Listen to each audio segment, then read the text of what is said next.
Magluto tayo ng adobo mga ka-jibs.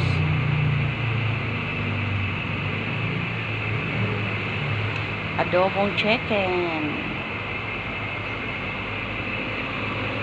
Malapit na ito maluto mga ka-jibs. Unti na lang. Mas masarap kasi yung talagang ano siya, in mga ka-jibs. Pag ako talaga nagluluto ng adobo, pinapain-in ko yung apoy para ma-absorb talaga yung lasa sa laman ng ating adobo.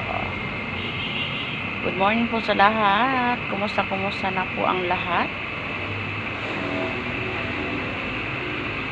Kumusta ang inyong morning? Nagluto ako ng adobo. Chicken adobo mga ka-jibs. Thank you for watching. Bye for now.